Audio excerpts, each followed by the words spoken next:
En los últimos días de los jueces, cuando la tierra de Israel parecía oscilar entre memoria y abandono, Silo seguía en pie como un punto de encuentro entre el cielo y el pueblo. Allí, bajo el techo del santuario donde el incienso marcaba las horas y la lámpara ardía cada noche, se sentaba Elí en su lugar junto a la entrada del tabernáculo. La luz era ya tenue. Su rostro, surcado de años, reflejaba la mezcla de autoridad y cansancio que trae la responsabilidad prolongada. El pueblo venía y iba, las ofrendas subían en humo, y sin embargo una sombra crecía en el corazón del servicio. La voz que debía vigilar se había hecho, poco a poco, más débil para frenar el mal dentro de la casa de Dios. Antes de entrar en la historia que Dios tejía en esos días, quédate hasta el final de este relato. Suscríbete al canal para recibir más meditaciones sobre la palabra. Activa las notificaciones y deja un like si esta narración te habla. Quédate, escucha con atención. En la caída y en la gracia encontraremos lecciones para hoy. Ana era mujer de la ciudad de Ramá, mujer que conocía el dolor de la esterilidad en un tiempo en que el hijo representaba continuidad, esperanza y bendición manifiesta. Cada año ella subía a Silo con su marido, entre la muchedumbre de los que venían a ofrecer sacrificios. Pero su corazón llevaba una tristeza profunda que no se dejaba confundir por las voces o por la rutina del culto. En la casa de Elí, Ana encontró, en su quebranto, un lugar donde derramar lo que no podía guardar. No buscó mostrarse, se retiró al rincón del tabernáculo y vertió su alma en oración, labios apretados, voz rota por el llanto. Allí, ante el altar y entre el incienso, hizo un voto. Si el Señor le diera un hijo, ella lo dedicaría al servicio del Señor todos los días de su vida. No vería el cuchillo, no sabría de la casa de los hombres, sino que sería para la obra del tabernáculo. Fue una promesa hecha con la seriedad de quien comprende que, a veces, la entrega es la respuesta que abre la puerta al milagro. El sacerdote, Elí, la observó desde la distancia. Pareció ver en ella algo que la mirada común confundía, la intensidad con que oraba y la firmeza de sus labios. En aquellos primeros encuentros la gente murmuraba. Algunos al verla llegaron a pensar que estaba embriagada, pues su rostro mostraba una pasión inusitada. Pero Elí, ya anciano, no era insensible a la voz del corazón. Acercó su mano con humildad y pronunció sobre Ana una bendición, que el Dios de Israel atendiera su petición y le diera lo que su alma pedía. Dios escuchó. Ana concibió y dio a luz un niño. Lo llamó Samuel, nombre que en la lengua del pueblo resonaba como pedido a Dios. El tiempo de la infancia transcurrió entre cantos y cuidados. Hubo días de manso regocijo en su casa y noches en que la madre, con manos aún marcadas por la pena antigua, lo miraba dormir como quien ve cumplirse una promesa que costó lágrimas. Cuando Samuel fue destetado, Ana cumplió su voto. Con una mezcla de gozo y desgarro, llevó al niño al tabernáculo y lo dejó al cuidado de Elí para que sirviera allí delante del Señor. Antes de partir, como señal de aquello que no podía llevar consigo en cuerpo, pero sí en espíritu, cosió para Samuel un manto, lo ofreció al joven como recuerdo de su partida, y fue a su casa con la paz que da haber cumplido lo prometido. En Silo, el niño creció cerca del arca del pacto, al sonido del cuenco y de la comida ofrecida entre la rutina santa que alimenta el templo.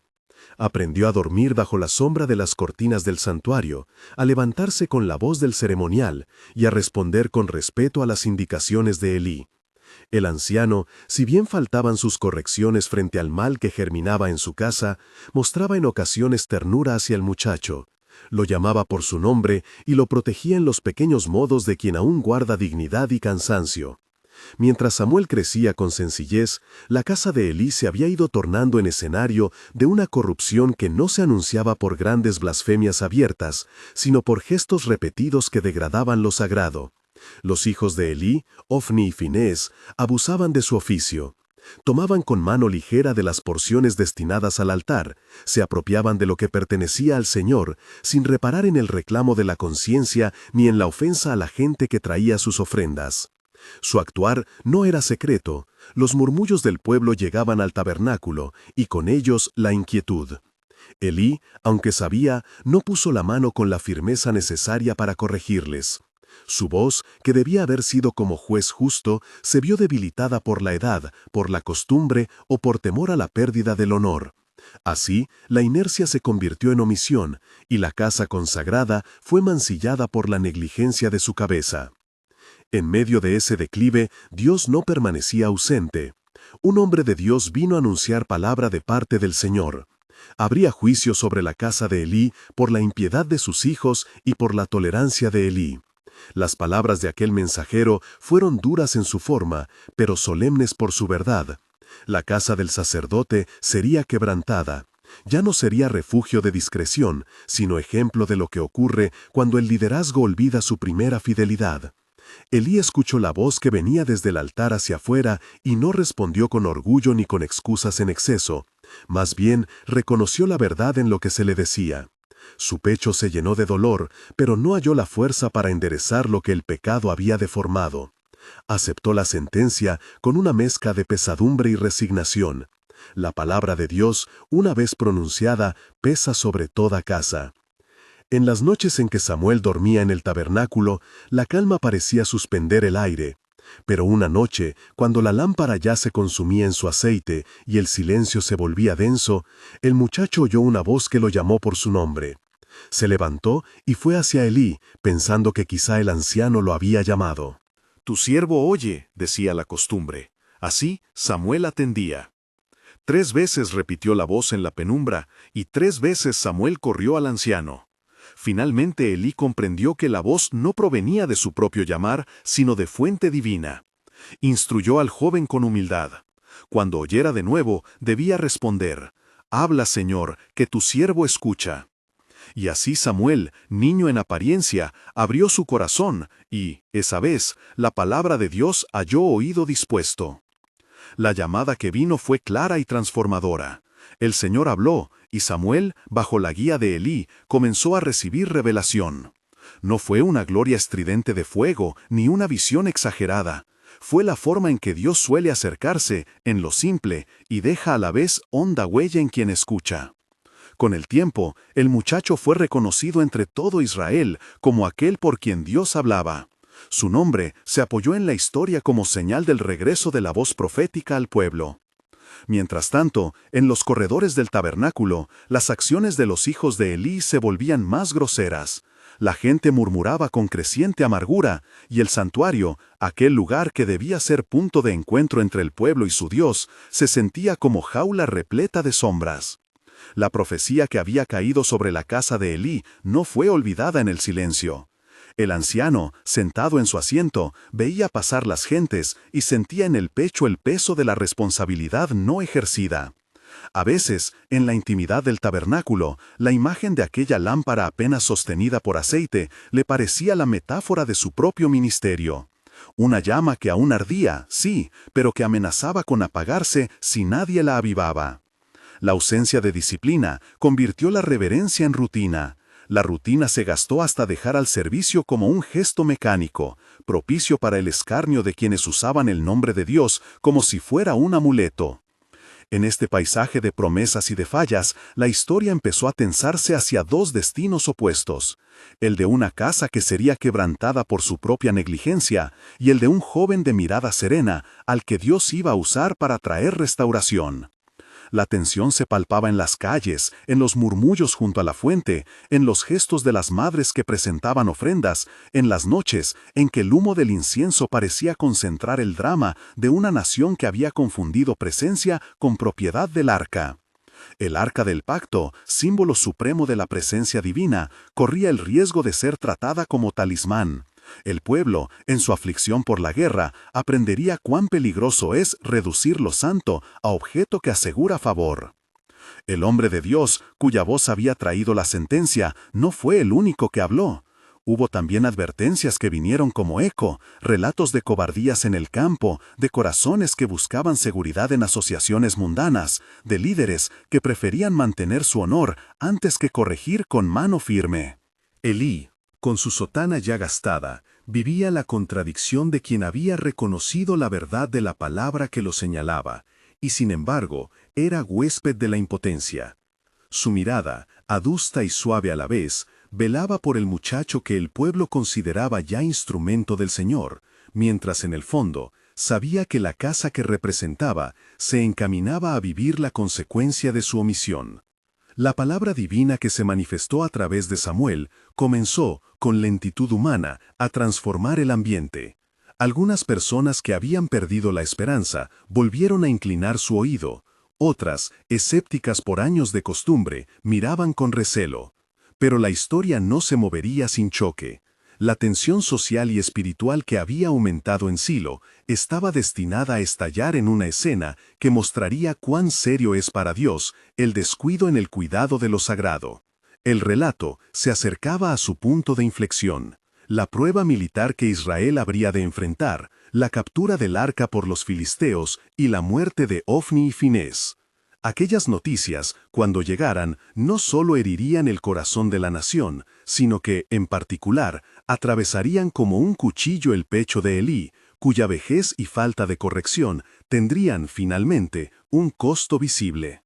Pero antes de ese tropiezo público, la palabra continuaba haciendo su obra en Samuel. Su crecimiento no fue solo físico, fue moral y espiritual. Aprendió a distinguir la voz de Dios de las demás y a responder con mansedumbre. Su figura se fue recortando como la de un instrumento escogido, no por mérito propio, sino por fidelidad del Señor, que levanta lo fiel donde lo otro ha fallado. Algunos, en el pueblo, ya comenzaban a ver en él la posibilidad de restauración. Otros, con mirada pesada, rezaban porque la memoria del pasado no volviera en forma de juicio. En el silencio del santuario, la lámpara seguía ardiendo, la voz seguía llamando a los que querían escuchar, y la silla de Elí, aunque aún ocupada, parecía anunciar un asiento que algún día quedaría vacío. El viento de la historia soplaba con doble dirección, juicio para los que habían tolerado la profanación y esperanza para quienes permanecían en el arrepentimiento y la fidelidad. Silo aguardaba, con su humo y sus cantos, la mañana en que las consecuencias se harían visibles. El pueblo, sin saberlo, estaba a punto de ver cómo la gloria se retiraría de un lugar y volvería a manifestarse por medio de una voz nueva. La tensión había crecido hasta que una jornada, al alba, la noticia llegó al tabernáculo. Hombres exhaustos, con el polvo de la batalla en sus mantos, venían cargando un relato que no necesitaba palabras largas para romper el silencio. La respuesta del santuario y el destino de la casa de Elí pendían en la balanza. Y en ese instante en que la verdad, a veces dolorosa, estaba por revelarse, el pueblo y el sacerdote se vieron forzados a mirar lo que hasta entonces habían evadido.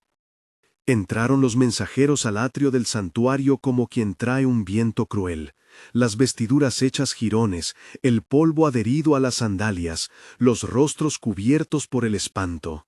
Nadie habló al principio, solo el rumor del calzado y el jadeo de los que venían del campo rompían el silencio que la mañana había guardado como una prisión. Los que estaban junto al altar se acercaron, algunos se arrodillaron, otros alzaron la vista hacia Elí, esperando que su palabra diera forma al desastre. El que primero recobró aliento dijo con voz quebrada: Israel huyó delante de los filisteos, y hubo gran carnicería en el campamento. Muchos han caído, tus siervos yacen muertos, y el arca del pacto ha sido tomada. Las palabras volvieron a repetirse como un golpe. Hubo quien añadió detalles con manos que temblaban, que los mensajeros clamaban que en medio de la confusión habían caído los hijos del sacerdote, Ofni y Fineas, que la huida fue desordenada, que el ejército, en lugar de un muro, se convirtió en corriente que se quebró. Los sonidos del combate aún resonaban en las lenguas de los que llegaban, el choque del bronce, el lamento por los heridos, el blasón arrancado y la retirada disfrazada de derrota. Todo ello vino a posarse sobre la casa de Elí como una losa. Al oír aquello, Elí alzó apenas la mirada. Sus ojos, ya cansados, escrutaron los rostros y no hallaron más que la certeza que temía. No pronunciaron palabra nueva. Entonces, al recibir la segunda noticia, que el arca de Dios había sido tomada, que sus hijos yacían muertos, Elí cayó hacia atrás desde la silla que estaba junto a la puerta del templo. Su cabeza golpeó contra el umbral, su carne cedió al peso de la novedad. Los que estaban allí corrieron a levantarlo, mas era tarde, había quebrantado su cuello y murió. Así terminó el tiempo en que Elí había sido juez de Israel. La noticia se propagó por Silo como fuego en mies seca. Las mujeres que se afanaban en el servicio del tabernáculo dejaron sus labores. Los ancianos se reunieron en silencio junto a la puerta de la ciudad. Los jóvenes que guardaban las tareas diarias se quitaron las sandalias y se entristecieron. El humo del incienso, que antes parecía cubrir los altares con dulzura, perdió su ritmo y se consumió en una atmósfera cargada de luto. Se hablaba en susurros de la longevidad del sacerdote. Se decía que Elí había juzgado a Israel 40 años y que ahora su trono quedaba vacío y frío. En medio de aquel pesar, hubo otra casa que sintió romperse el hilo de la vida. La mujer de Fineas, encinta y próxima al alumbramiento, recibió la aflicción en el momento mismo del parto. Llegaron a ella las voces de los mensajeros, oyó nombrar a su padre y a su esposo como muertos, y supo también que el arca del pacto ya no estaba con el pueblo. Cuando se incorporó para dar a luz, su pecho se llenó de angustia. Algunos la consolaron con palabras, ella apenas atendía. Al ver la pérdida y comprender lo que aquello significaba, llamó al hijo que dio a luz Icabod, diciendo: «Se ha ido la gloria de Israel», porque el arca de Dios había sido tomada y la presencia que antes moraba entre ellos parecía haberse marchado. Silo quedó bajo una nube de duelo. Las puertas, que tantas veces habían visto procesiones de ofrendas y cánticos, ahora se cerraban con manos temblorosas. Los jóvenes que antes corrían con la alegría de servir se encontraban quietos, sin saber dónde poner su confianza. Algunos volvieron la vista hacia Samuel, cuyo crecimiento espiritual había sido notorio. Otros miraron con amargura la casa que había permitido la profanación, recordando las palabras proféticas que habían sido dichas con voz severa y que ahora se cumplían con fuerza. Mientras tanto, más allá de las murallas de Silo, la historia del arca proseguía en manos de aquellos que la habían llevado como trofeo. Los filisteos la pusieron junto a sus ídolos y la trajeron por sus plazas. Sus sacerdotes y señores debatieron qué hacer con aquello que, aunque capturado, no respondía a sus expectativas de honor y triunfo.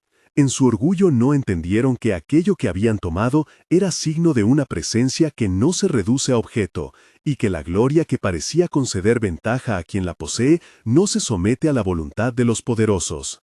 En el atrio del tabernáculo los incensarios quedaron fríos. Los jóvenes sacerdotes aprendieron por la amarga experiencia que el cuidado de lo santo exige más que manos hábiles. Exige corazón dispuesto a la corrección y voluntad para poner orden. El nombre de Elí, cuya memoria había sido mezcla de misericordia y omisión, quedó suspendido entre el reproche y la compasión. Y en medio de la ciudad, la ausencia del arca resonó como una pregunta que nadie supo responder. ¿Cómo había llegado Israel a preferir la seguridad aparente de un símbolo a la obediencia viva que conduce a la verdadera presencia de Dios? La mañana se cerró con luto. Hombres y mujeres se recogieron en sus casas y algunos se dirigieron al sepulcro del anciano juez para llorar. Otros, menos confiados, se inclinaron a la reflexión. Samuel, aún joven, sintió que aquella jornada señalaba el comienzo de un tiempo nuevo. El juicio había mostrado su cara y la posibilidad de restauración asomaba por el lado de la humildad. Pero la historia del arca, su destino entre naciones enemigas, las señales que ello despertarían, aún no había concluido.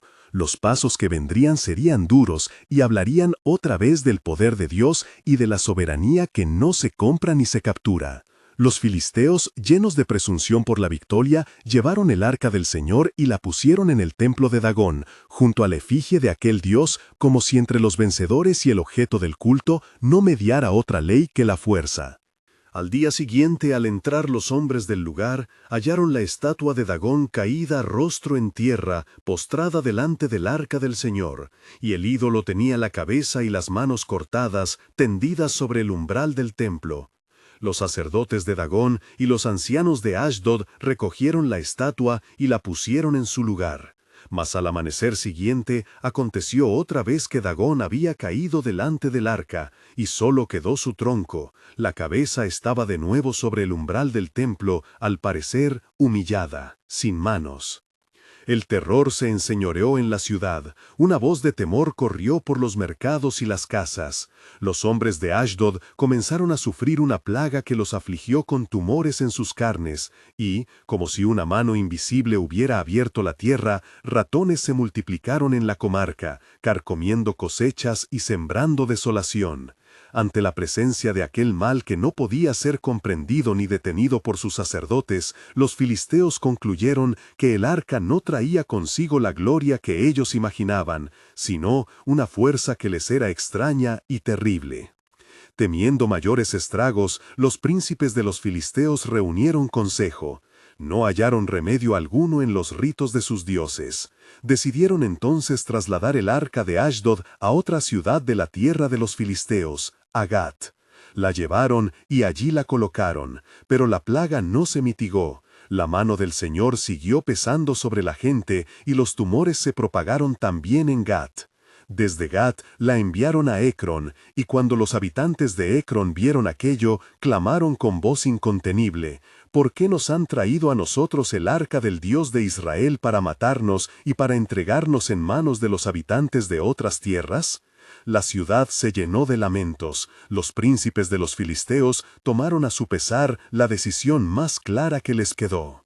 Reunidos los gobernantes de las 5 ciudades filisteas, Jabín, sujeción de hombres que no podían hallar consuelo en sus dioses, se acordaron de enviar el arca de vuelta con una ofrenda de expiación, como señal de confesión y de temor.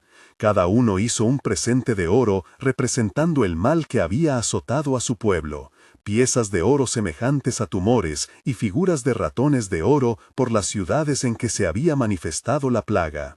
Prepararon un carro nuevo y colocaron sobre él el arca, y, tomando del prado 2 vacas lecheras que habían parido, apartaron a sus terneros y las ataron al carro sin ser guiadas por pastor alguno. Así las enviaron, confiando en que si avanzaban hacia casa y no se volvían atrás, sería señal de que el Dios de Israel descansaba de su ira.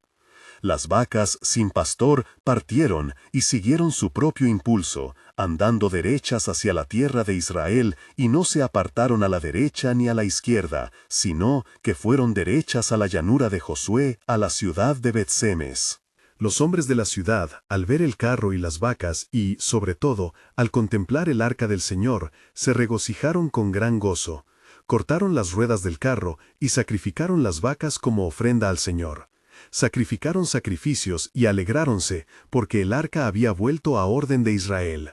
Mas la santidad del arca no se trataba como cosa cotidiana. Algunos de los hombres de Bet-Semes miraron dentro del arca para ver lo que había ocurrido. Y el Señor hirió allí a la gente por aquella irreverencia. Cayó sobre los de la ciudad una mortandad grande, y 70 y algunos hombres quedaron muertos. Hubo gran dolor en Bet-Semes por aquel castigo, y los hombres de la ciudad dijeron: ¿Quién podrá soportar estar delante del Señor, este Dios santo? Temerosos y humillados, enviaron mensajes a los de Kiriath Jearim, a la casa de Abinadab, diciendo: Traednos al sacerdote y al levita que guardare el arca del Señor. Así llevaron el arca a la casa de Abinadab, y consagraron a Eleazar, su hijo, para que tuviera cuidado del arca del Señor. El arca quedó en Kiriath Jearim, y allí reposó muchos años, en lugar seguro y temible para todo aquel que se acercara sin reverencia. Mientras tanto, Samuel iba creciendo, y el Señor estaba con él. Su nombre se difundía entre los que buscaban dirección y justicia. Los corazones de Israel, heridos por la pérdida y por la humillación, volvían sus ojos hacia aquel joven que había sido formado en los atrios del tabernáculo y hacia la voz de la ley que llamaba al arrepentimiento. En los pueblos se entretejían lamentos y esperanzas. Algunos lloraban la gloria perdida y ansiaban la restauración. Otros meditaban en lo sucedido como advertencia sobre la fidelidad del pueblo y la condición de la alianza. Y en la casa de Kiriat Jearim, sobre la piedra donde reposaba el arca, se posaba un silencio reverente que hablaba más alto que cualquier palabra. La presencia de Dios no se compra ni se exhibe. Ella exige obediencia y un corazón dispuesto a volver. El tiempo de la humillación no había terminado, pero ya asomaba la posibilidad de un camino que, por la humildad y la fidelidad, llevara de nuevo a Israel a la presencia de su Dios.